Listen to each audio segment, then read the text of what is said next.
Hi, I'm Christy Simpson. I'm an author, designer, and video instructor. And in honor of I Love Yarn Day, we are doing a knit along. And this is day one. We are creating a knit stitch sampler scarf. And as you can see, we have 5 days here. So on day one, what you will need is paint box yarns from LoveKnitting.com. This is a cotton DK.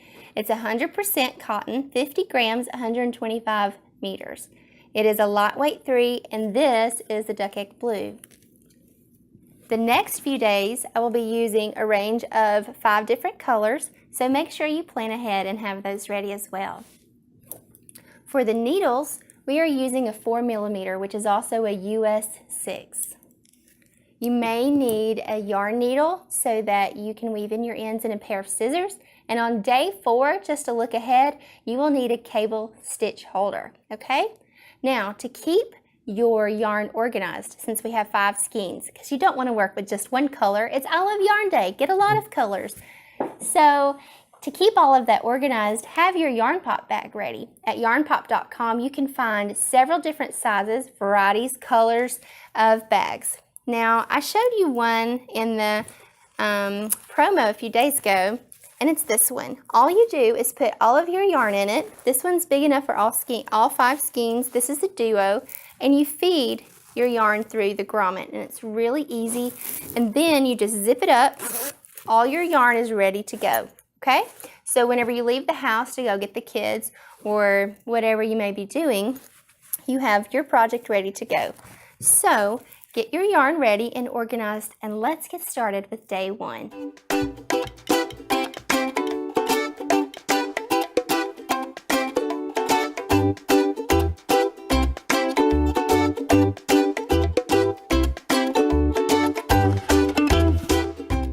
For our first block of our stitch sampler knit scarf, I will be using paint box yarns.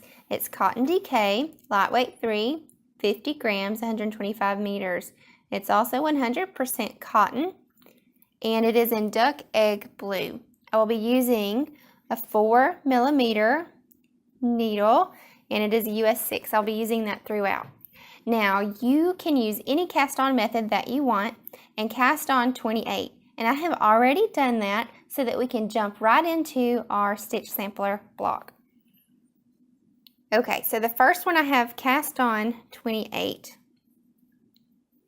And for rows 1, 2, and 3, we're going to simply knit. So to knit, and I knit continental style, which is also picking.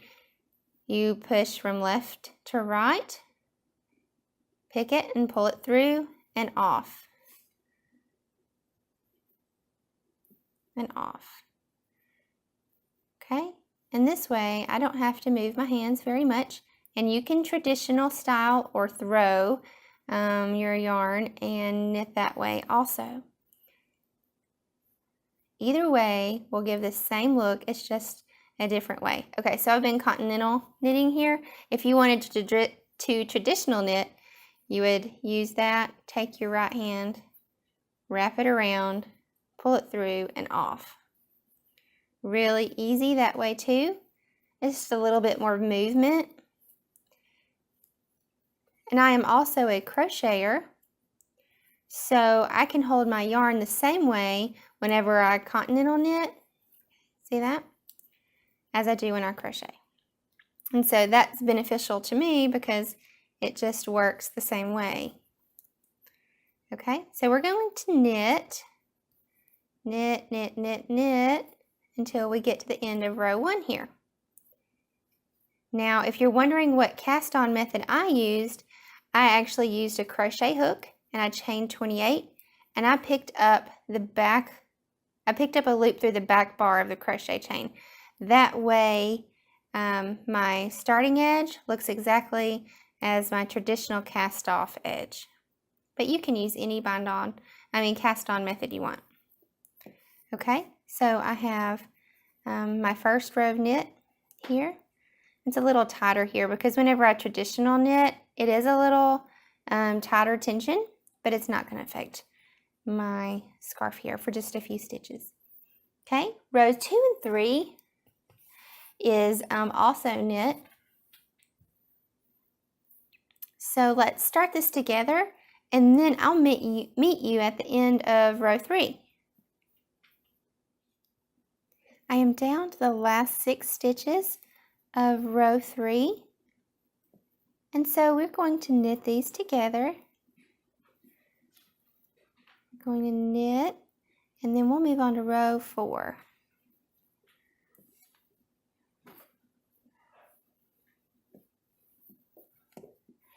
Okay, so we finished row 3.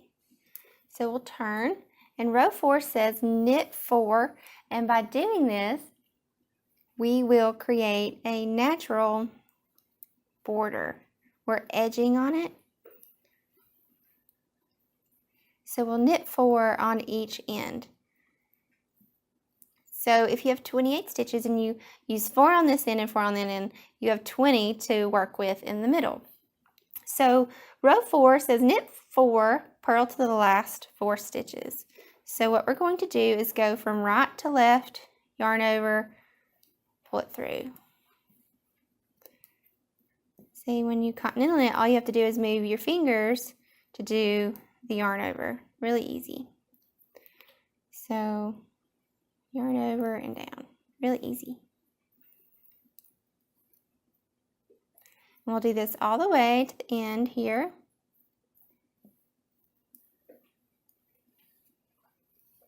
Until we have 4 stitches left.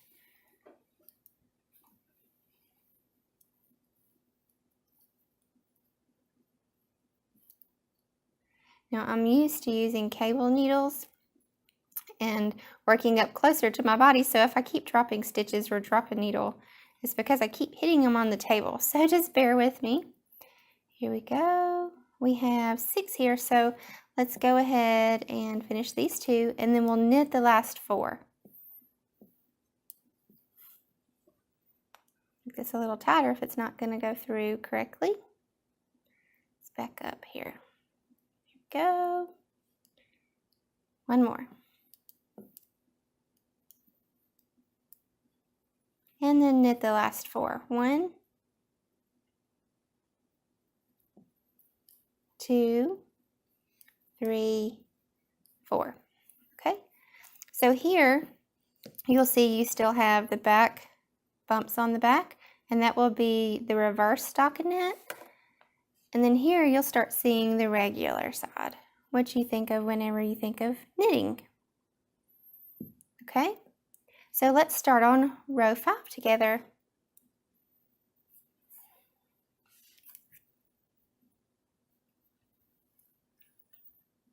Row 5, we will start with a knit 4 to continue our border. So 1, 2, 3, 4.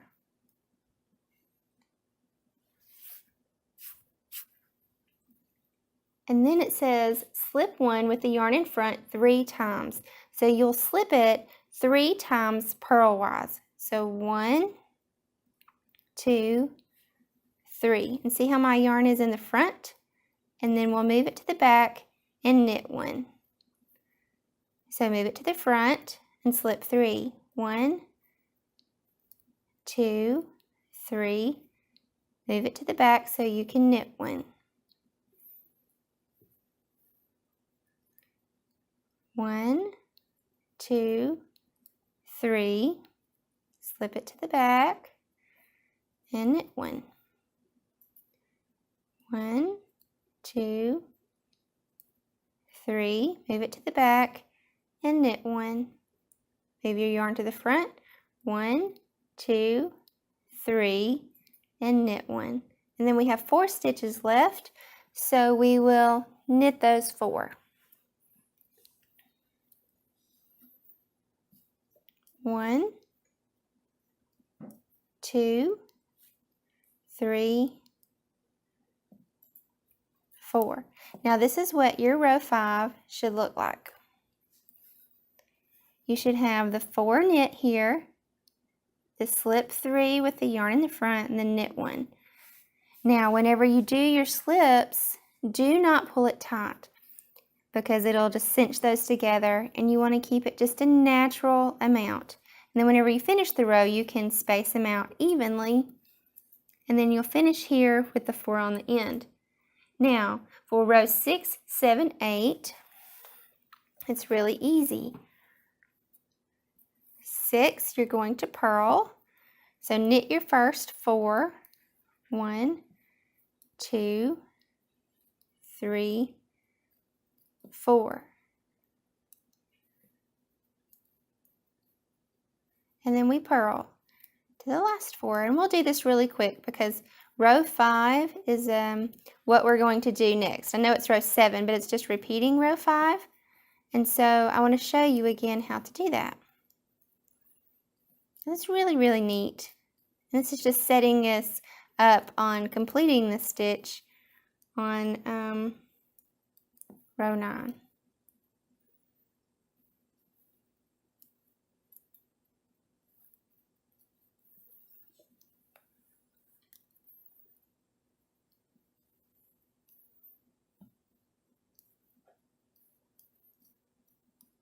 Just a few more to go here. There we go. Now for the last 4, knit. 1, 2, 3, and 4. And that's what it should look like, just nice and even. And then the front, that's what it should look like. Moving on to row 7, it is a repeat of row 5. It's really, really easy. So it is knit 4, 1, 2, 3, 4. With the yarn in the front, slip 3. 1, 2, 3. Move the yarn to the back so that you can knit 1. And we'll do this across the row. With the yarn in the front, slip 3. Move the yarn to the back and knit 1. And again, 1, 2, 3, move it to the back. And you see that I'm not pulling it tightly. Then yarn to the front, slip 3, 1, 2, 3. Move it to the back, knit 1. Uh-oh, I almost dropped it. Move it to the front, 1, 2, 3, move it to the back and knit 1. We have 4 left, so go ahead and knit those. 1, 2, 3, and 4. So it was a repeat of where we did the yarn to the front, slip 3s, and you see how you have 1 and 2 bars here? Now for row 8, we will turn and knit 4 and then purl.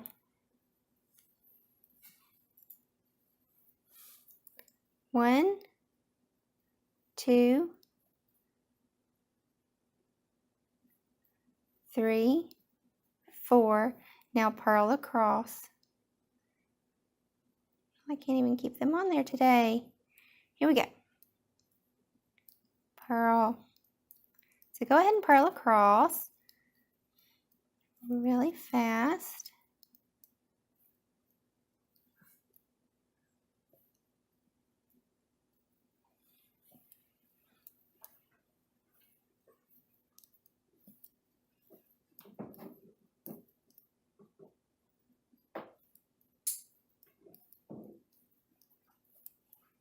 Okay, we're almost to the last 4 stitches here.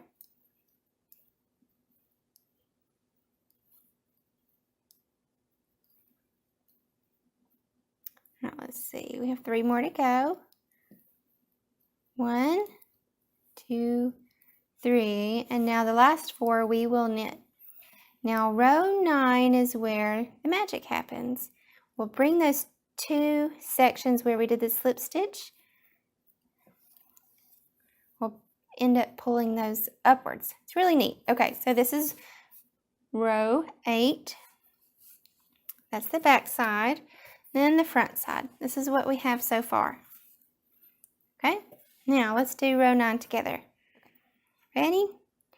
Knit 4. It's really easy, that part. 1, 2, 3, 4. Knit 1. Now, what you're going to do now is take your needle underneath these two here. See the little stitches here? Underneath, then knit 1, the next one, and then whenever you have knitted it, take your needle and that knit stitch that's on your needle and pull it under those. So basically you're taking those two and putting it behind that knit stitch. And then knit 2. So 1, 2. Okay, so then that's what you end up with.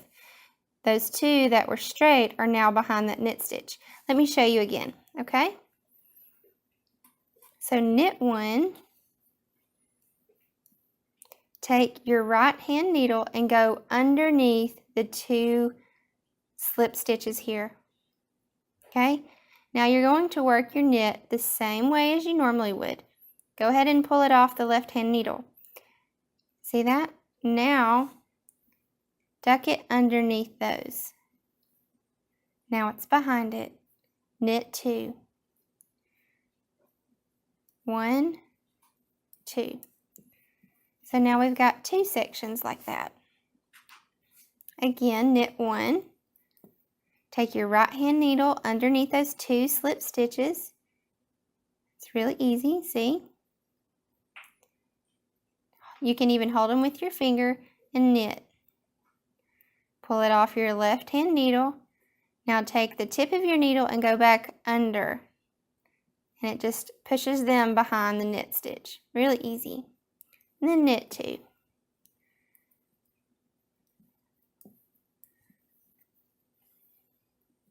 Knit 1. Sometimes if you do it a little bit faster, you know, it doesn't feel as complicated. So go under those 2. Knit 1 there, drop it under. And then you'll knit 2.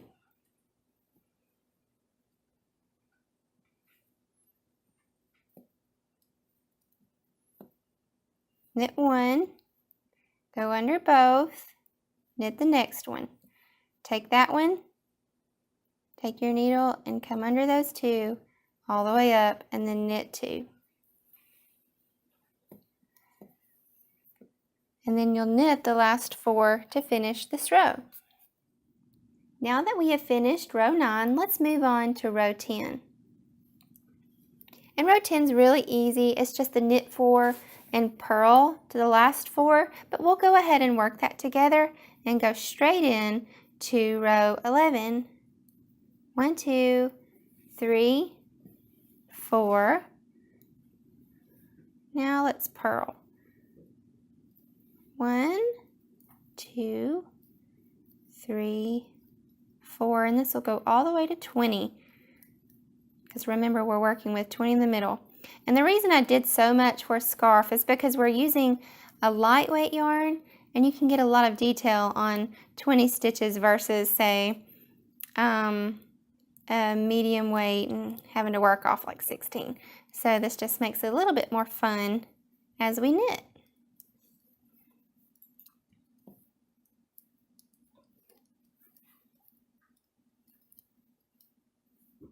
Okay, one more, and then we'll knit the last 4.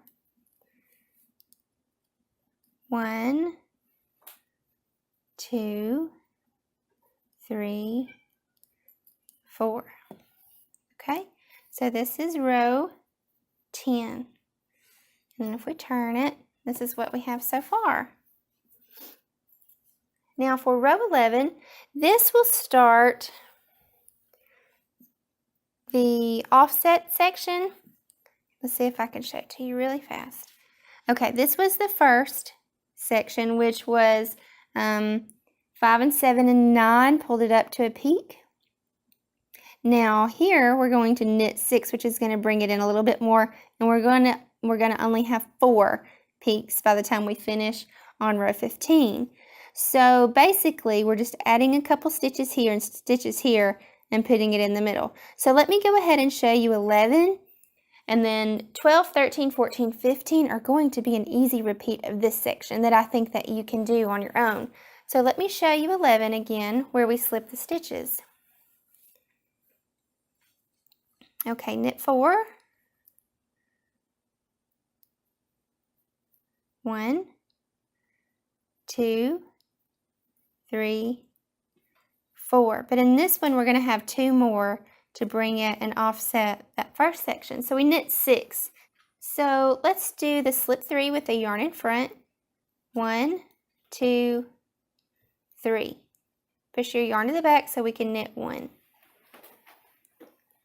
Yarn in the front, slip 3. 1, 2, 3. Move your yarn to the back, knit 1. Yarn to the front, slip 3. 1, 2, 3. Yarn to the back, knit 1. Now let's see how many stitches we have left. 1, 2, 3, 4, 5, 6, 7, 8, 9, 10. We have room to do this one more time.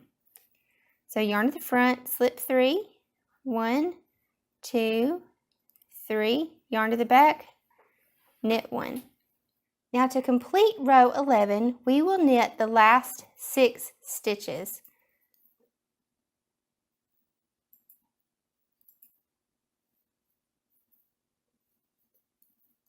This is 5 and 6. And then let's look at what we have. Now if you'll notice, this looks like your repeat of row 5, except for you're in the center of those. So it's basically the same thing, but you have 4 instead of 1, 2, 3, 4, 5. Okay? So let's look at what we have to do for the rest of this section. Okay, where we're at now is at this first part right here. You see that first one, and then there's 1 and 2. So what you're going to do next is purl for row 12, and then you're going to repeat row 11, which will give you the second slip stitch section here. And then you will purl the next row, and then on row 15 you'll knit 6, knit 1, and then you'll work under those again and knit and then drop them behind. And then that will give you the peaks like you see here for these 4. To complete this section, it's basically a repeat. You've already done these stitches before. So now to complete this section, you'll repeat rows 4 through 15, which will give you the 5 and this. So both sections is 4 through 15. And you'll repeat it again, 25 through 36, and then 37 through 43 will just be 4 through 10. So you'll just work that all the way to here. And then 44, 45, and 46 will just be knit.